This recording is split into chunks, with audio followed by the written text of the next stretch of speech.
사도행전 9장 32절에서 43절 말씀입니다. 제가 가진 성경으로 신약성경 203페이지입니다. 사도행전 9장 32절에서 43절 말씀 제가 봉독해 드리겠습니다. 그때 베드로가 사방으로 두루 다니다가 루다에 사는 성도들에게도 내려갔더니 거기서 에니아라 는 사람을 만나매 그는 중풍병으로 침상에 누운 지 8해라.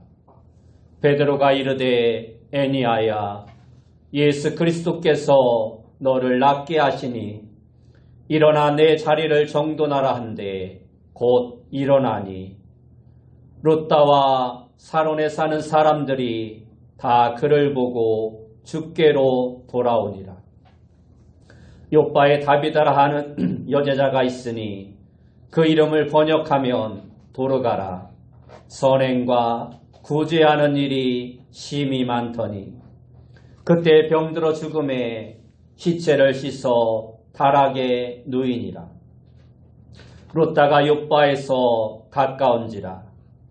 제자들이 베드로가 거기 있음을 듣고 두 사람을 보내어 지체 말고 와달라고 간청하여 베드로가 일어나 그들과 함께 가서 이르매 그들이 데리고 다락방에 올라가니 모든 과부가 베드로 곁에 서서 울며 도르가가 그들과 함께 있을 때에 지은 속옷과 겉옷을 다 내보이거늘 베드로가 사람을 다 내보내고 무릎을 꿇고 기도하고 돌이켜 시체를 향하여 이르되 다비다야 일어나라 하니 그가 눈을 떠 베드로를 보고 일어나 앉는지라. 베드로가 손을 내밀어 일으키고 성도들과 과부들을 불러들여 그가 살아난 것을 보이니 온 요파 사람이 알고 많은 사람이 주를 믿더라. 베드로가 요파에 여러 날 있어 시몬이라 하는 무두장이의 집에서 머무니라. 아멘. 우리 옆에 분들과 인사합시다. 만나서 반갑습니다.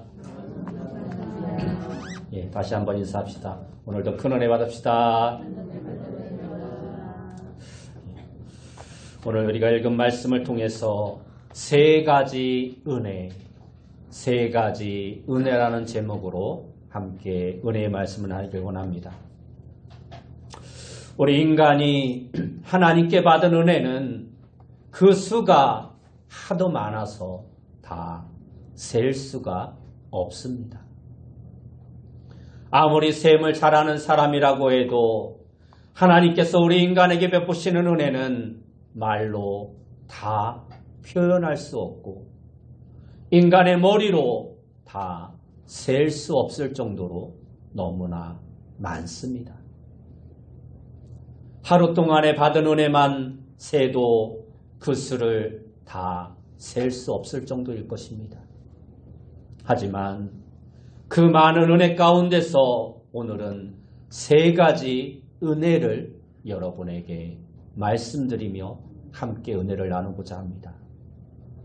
첫째로 나누고 싶은 은혜는 일상의 은혜입니다. 일상의 은혜란 평범한 것, 작은 것, 늘 반복적으로 우리가 경험하는 소소한 은혜를 말씀하고 있는 것입니다. 은혜란 꼭 특별해야 하고 꼭 눈에 보여야 하고 커야 하는 것은 아닙니다. 우리가 날마다 누리는 일상이 바로 큰 축복이고 은혜가 됨을 우리는 깨달아 아는 자가 되어야 합니다. 저는 지난해 말에 코로나 확진이 되어서 한 주간 집에서 격리를 해야 했습니다. 코로나에 걸리니 몸이 아픈 건 둘째치고 사람들을 만나지도 못하고 예배를 드리러 나올 수도 없었습니다. 불편한 점이 이루 말할 수 없을 정도로 많았습니다. 그러면서 새삼 일상의 삶을 누린다는 것이 얼마나 큰 축복이고 은혜인가를 깨닫게 되었습니다. 그래서 성경 전도서 3장 12절과 13절 말씀에도 보면 사람이 사는 동안에 기뻐하며 선을 행하는 것보다 더 나은 것이 없는 줄 내가 알았고 사람마다 먹고 마시는 것과 수고함으로 낙을 누리는 그것이 하나님의 선물인 줄도 또한 알았도다 하고 말씀하고 있습니다. 이처럼 사람이 먹고 마실 수 있는 것, 일거리가 있어서 아침에 출근하는 것이 얼마나 큰 축복인가를 우리는 깨달아 알아야 합니다. 코로나에 걸려 격리 생활을 해보신 분들이나 또는 어떠한 질병에 걸려 병상에 누워 계셨던 분들처럼 일상의 삶에 제한을 당해 보셨던 분들은 우리가 일상을 누리는 것이 얼마나 큰 축복인지 잘 알 것입니다. 이처럼 가족이 있고 집이 있고 직장이 있는 것, 건강을 누리고 있는 모든 것이 하나님의 은혜입니다. 이렇게 명절에 온 가족들이 모여서 즐겁게 지내며 예배당에 건강한 모습으로 나와 예배 드릴 수 있는 것만 해도 큰 은혜요, 행복인 것입니다. 오늘 본문을 보면 베드로가 룻다라는 지방과 욥바라는 곳에서 병든 자를 고치고 죽은 자를 살리는 기적을 베푼 이야기가 기록되어 있습니다. 먼저 애니야라는 사람이 등장하고 있습니다. 그는 룻다에 살던 사람인데 중풍병에 걸려 8년간이나 침상에 누워 있어야 했습니다. 여러분, 8년 동안이나 침상에 누워 살고 있는 이 사람에게 무슨 큰 소원이 있겠습니까? 그냥 건강한 몸으로 다른 사람들처럼 일상생활 할 수 있는 것이 그의 소소한 꿈이었을 것입니다. 다른 사람처럼 직장에 나가고 결혼해서 자녀들이 있다면 아이들과 함께 손을 잡고 외출도 하고 식당에 가서 맛있는 음식을 먹는 것, 이러한 것이 그의 소원이었을 것입니다. 그는 무슨 거창한 꿈을 가지고 그 소원을 이루려고 하지 않았을 것입니다. 아주 작고 소소한 꿈이 그에게 있었을 것입니다. 마음대로 걸어볼 수만 있으면 그러한 그에게 하나님께서 베드로를 통해 치유의 은혜를 베푸신 것입니다. 여러분, 일상의 삶이 축복이라는 것은 너무나 당연한 것인데 우리는 그것을 평소에는 잘 깨닫지 못하며 살아갑니다. 그러다가 그것을 잃어버리게 된 후에는 그 모든 일상이 얼마나 큰 축복이었는가를 비로소 깨닫게 됩니다. 우리 성도님들은 소중한 것을 잃어버린 후에 깨닫는 자들이 되지 않기를 축원합니다. 평소에도 하나님께서 주신 평범한 것들, 일상에 말할 수 없는 소소한 일들이 하나님의 축복임을 깨닫는 지혜가 여러분들에게 있어지길 원합니다. 오늘은 민족의 명절인 설날입니다. 이 명절에 그동안 헤어져 있던 가족과 친지들을 만나실 것입니다. 이 명절에 가족의 소중함을 깨닫고 늘 감사한 생활을 할 수 있는 여러분들이 다 되시기 바랍니다. 자녀들로 인해 감사하고 배우자로 인해 감사하고 이렇게 건강하게 교회에 나와서 예배 드릴 수 있는 것에 감사하고 직장 생활하며 하루하루 살 수 있는 것에 감사하는 여러분들이 되시기 바랍니다. 행복은 멀리서 찾으려 하면 찾을 수 없는 것입니다. 가까운 곳에서 우리의 일상 속에서 작은 행복을 찾는 귀한 성도님들이 다 되시길 바랍니다. 두 번째, 우리가 하나님이 주신 은혜는 치유와 회복의 은혜입니다. 우리 일상의 모든 삶이 축복이고 은혜이지만 우리가 이 세상을 살다 보면 원치 않는 어려움을 만나기도 하고 또한 질병에 걸리는 경우도 많습니다. 인간의 힘으로 해결할 수 없는 문제, 어려움에 빠지는 경우도 많습니다. 그래서 그러한 평범한 일상을 잃어버리고 치유와 회복의 은혜가 필요할 때가 있는 것입니다.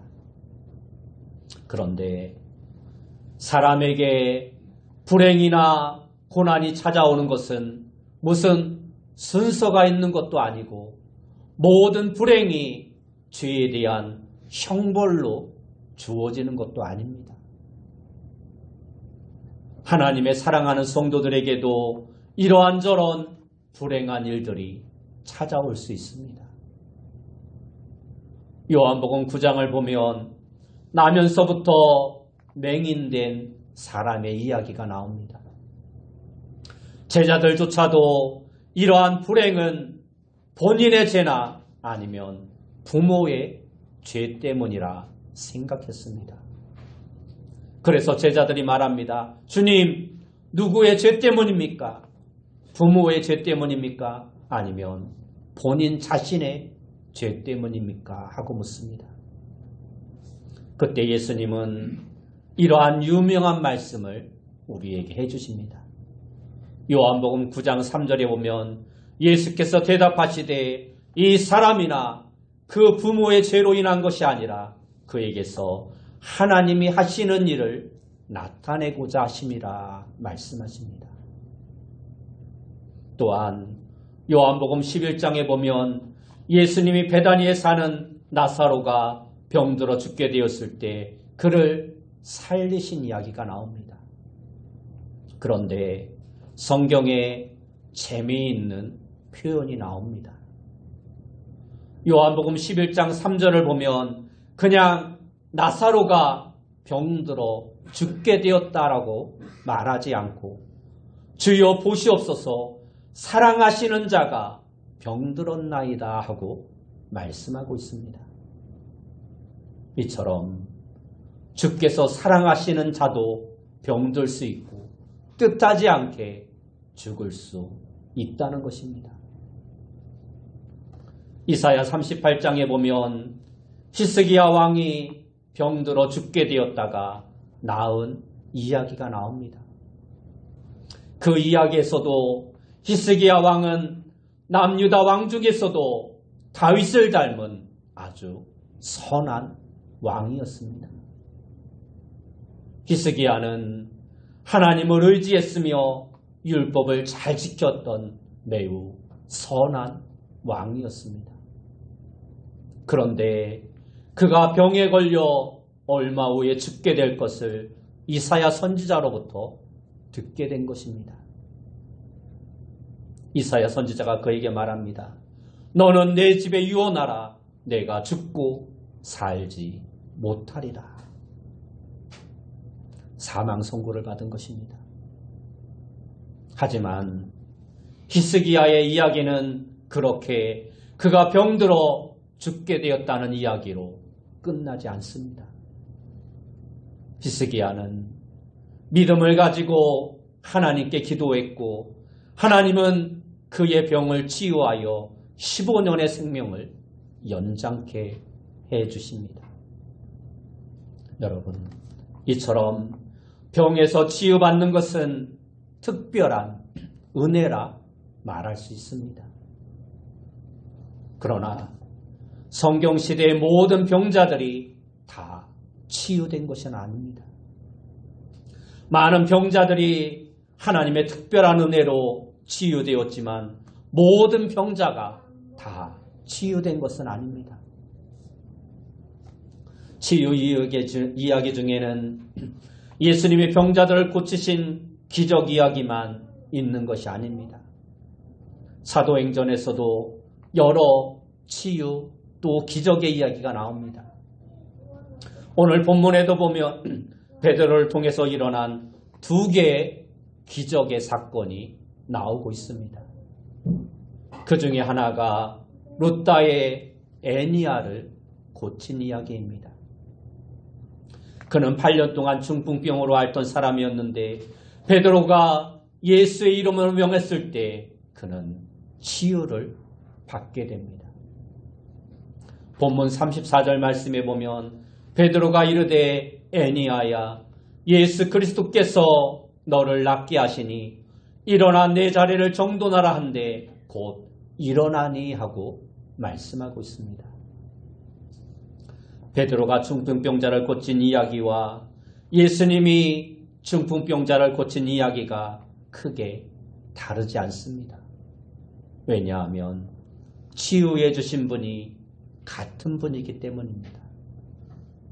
그런데 예수님이 고치실 때와 베드로가 고칠 때에 차이점이 있다면 예수님은 하나님의 아들이시기 때문에 직접적으로 명령하십니다. 마가복음 2장 5절에 보면 작은 자야 너 이제 사함을 받았느니라 말씀하시고 11절 말씀에도 보면 내가 네게 이르노니 일어나 내 상을 가지고 집으로 가라 말씀하십니다. 그런데 베드로는 자신의 권위를 가지고 명령한 것이 아니라 예수의 이름으로 명령하고 있습니다. 사도행전 앞에 3장에도 보면 성전 미문에서 나면서부터 걷지 못하던 사람을 고칠 때에도 나사렛 예수 그리스도의 이름으로 일어나 걸으라 명령하였습니다. 이것은 능력의 주체가 사람이 아니라 예수 그리스도이심을 분명히 하고 있는 것입니다. 오늘 본문의 두 번째 이야기인 죽은 자를 살리신 사건도 예수님의 경우와 비슷하면서도 다른 점이 있는데 다른 점은 베드로는 다비다에게 명령하기 전에 먼저 무릎을 꿇고 하나님께 기도한 후에 다비다를 향해 일어나라 외쳤다라는 것입니다. 그러나 예수님의 경우는 죽은 자를 살리실 때에도 직접적으로 명령하십니다. 과부의 아들에게는 청년아 내가 내게 말하노니 일어나라 명령하셨고 죽은 소녀에게는 달리다굼이라 말씀하셨고 나사로를 살리실 때에도 나사로야 나오라 명령하셨습니다. 예수님은 치료의 주체이시기 때문에 언제나 자신이 가진 권위와 능력으로 치유하셨던 것입니다.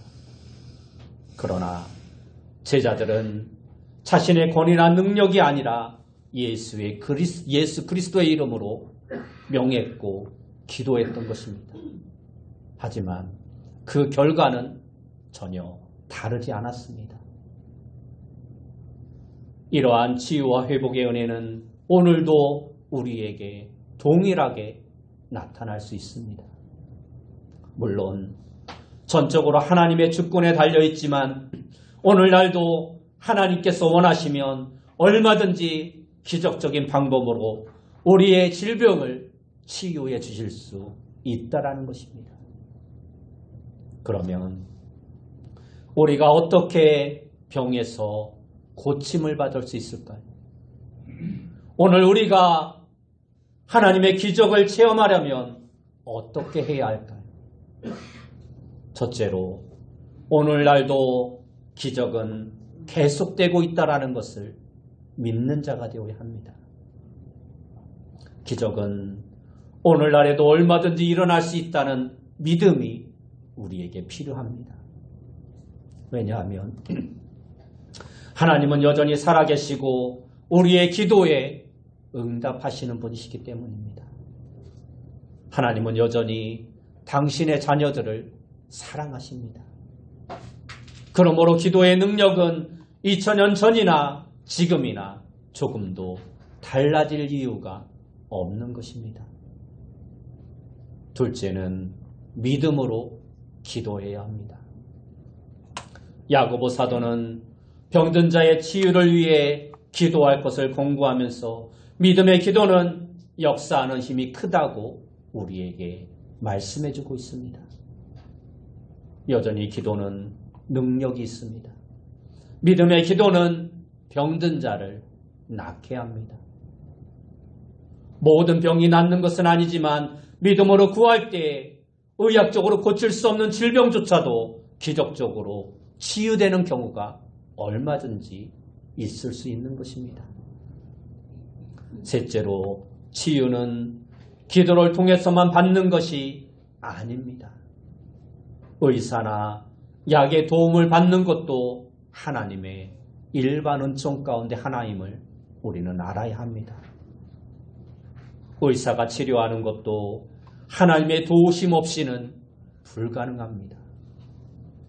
비록 스스로는 의사가 하지만 상처를 아물게 하시고 온전하게 치유케 해주시는 분은 하나님이십니다.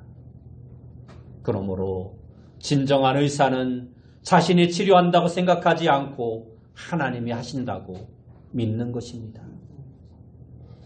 넷째로, 치유에 있어서 사랑의 요소가 필요함을 알아야 합니다. 사랑으로 역사하는 믿음은 강력합니다. 사랑으로 돌보고 사랑하는 마음으로 위해서 중보 기도할 때 치유의 역사가 일어나는 것입니다.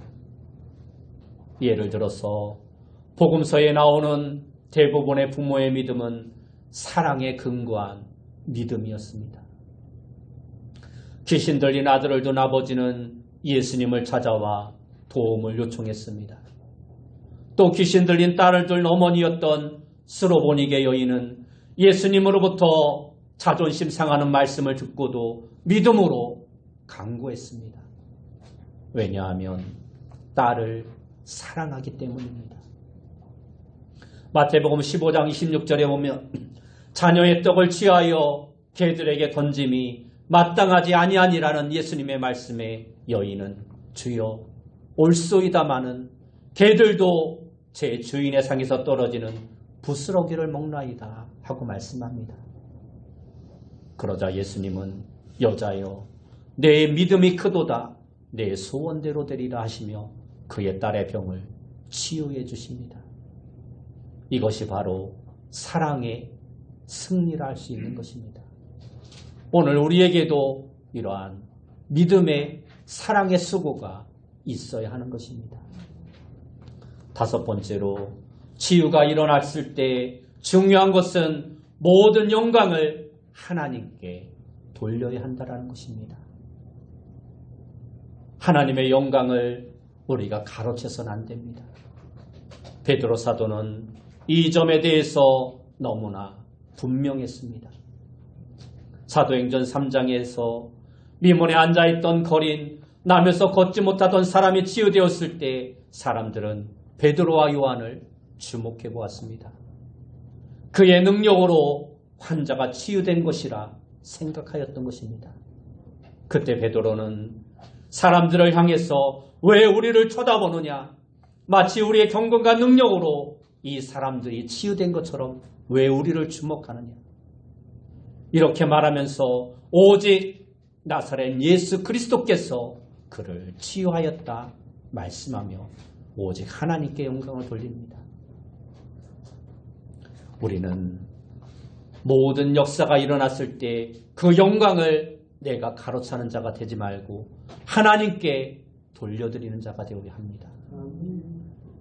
우리가 마지막 세 번째 생각해 볼 은혜는 바로 구원의 은혜입니다.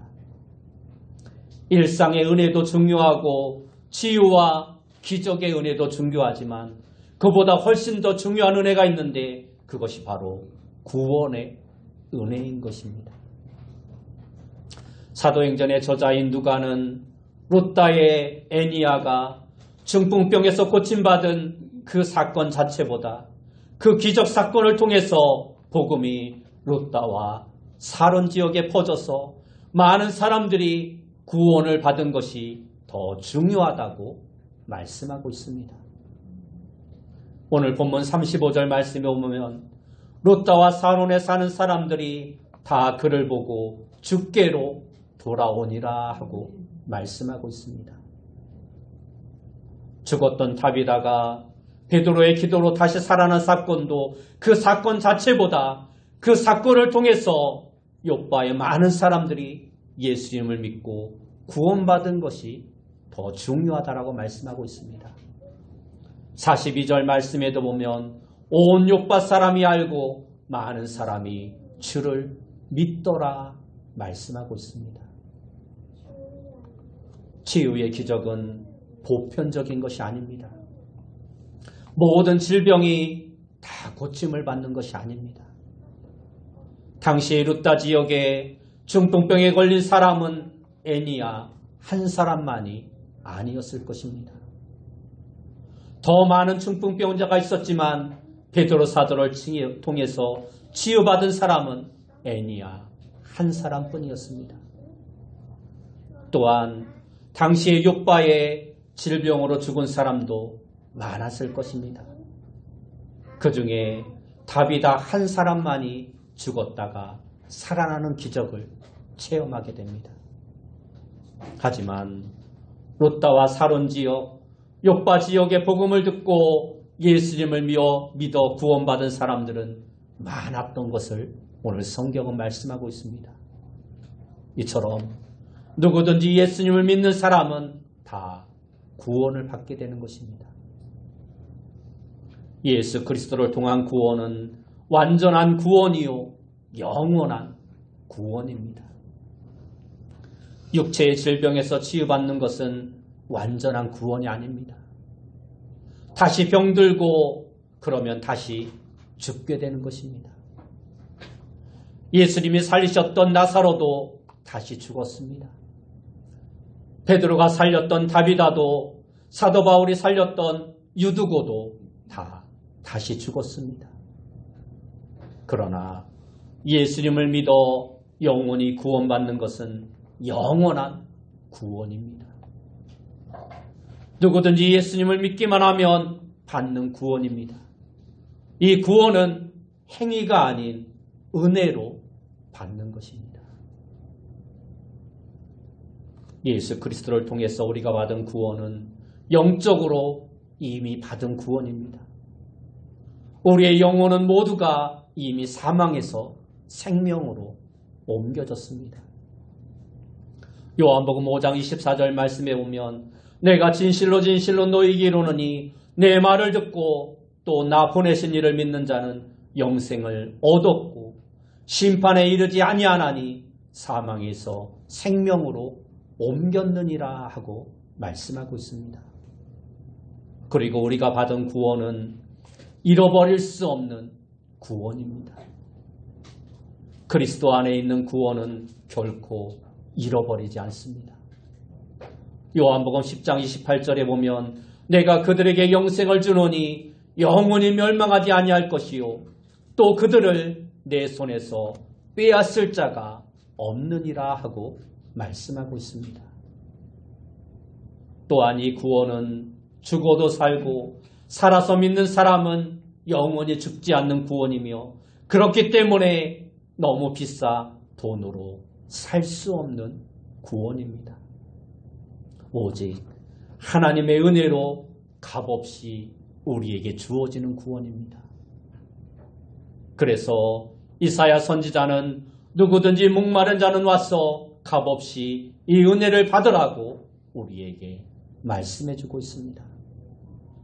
이사야 55장 1절과 2절 말씀에 보면 오라 너희 목마른 자들아 물로 나오라 돈 없는 자도 오라 너희는 와서 사 먹되 돈 없이 값없이 와서 포도주와 젖을 사라 너희가 어찌하여 양식 아닌 것을 위하여 은을 달아주며 배부르게 하지 못할 것을 위하여 수고하느냐 내게 듣고 들을지어다 그리하면 너희가 좋은 것을 먹을 것이며 너희 자신들이 기름진 것으로 즐거움을 얻으리라 말씀하고 있습니다. 왜 다비다를 하나님께서 죽은 자 가운데 다시 살리셨을까요? 왜 죽었다가 살아나는 체험을 하게 하셨을까요? 오늘 본문 36절을 보면 욥바에 다비다라 하는 여제자가 있으니 그 이름을 번역하면 도르가라 선행과 구제하는 일이 심히 많더니 하고 말씀하고 있습니다. 그는 선행과 구제를 열심히 하던 사람이었습니다. 이 말씀은 하나님께서 선행과 구제를 얼마나 기뻐하시는가를 엿볼 수 있게 하는 말씀입니다. 물론 선행과 구제가 구원의 조건은 될 수 없습니다. 다시 살아나는 조건이 될 수는 없습니다. 그러나 구원받은 하나님의 자녀들이 가장 힘써야 할 것이 바로 선행과 구제라는 것입니다. 오늘 우리는 세 가지 은혜에 대하여 살펴보았습니다. 첫째는 일반적인 은혜인 일상의 은혜입니다. 여러분 모두에게 일상의 은혜가 늘 충만하게 있어지길 원합니다. 그리고 그 일상의 은혜를 깨달아 알면서 늘 감사하는 삶을 살아가는 여러분들이 되시기 바랍니다. 두 번째는 치유와 회복의 은혜입니다. 오늘도 하나님은 우리에게 치유와 회복의 은혜를 주시는 분이십니다. 혹시 어려운 상황 가운데 질병 가운데 있는 분들이 있다면 하나님의 치유의 역사를 체험하는 귀한 성도님들이 되시기 바랍니다. 어려운 상황 가운데 어찌할 수 없는 상황 가운데 있다면 하나님의 놀라운 기적의 역사로 말미암아 그 문제가 해결되어지는 귀한 성도님들이 다 되시기 바랍니다. 하나님은 지금도 살아계신 분이시며 지금도 기적과 치유를 통해서 우리에게 하나님의 살아계심을 나타내 보이시는 분이십니다. 여러분 모두에게 이러한 치유와 회복의 은혜가 있어지길 원합니다. 마지막 세 번째는 구원의 은혜입니다. 일반적인 은혜도 중요하고 치유와 회복의 은혜도 중요하지만 이 구원의 은혜는 그것과 비교할 수 없는 너무나 값진 은혜입니다. 이 한 가지만으로도 우리는 감사하고 또 감사해야 합니다. 이것이 가장 중요한 은혜이기 때문입니다. 오늘 민족의 명절을 맞이하여 여러분 모두에게 이 세 가지 은혜가 날마다 여러분의 삶 가운데 풍성하게 늘 있어질 수 있도록 이 은혜를 사모하며 이 은혜를 강구하며 살아갈 수 있는 귀한 성도님들이 다 되시길 예수님의 이름으로 축원합니다. 기도하겠습니다. 사랑하는 주님, 우리 모두에게 오늘 말씀에서처럼 일상의 은혜와 치유와 회복의 은혜와 구원의 은혜가 있어질 수 있도록 하나님께서 이들의 삶 가운데 축복으로 함께하여 주시옵소서. 예수님의 이름으로 기도드리옵나이다. 아멘.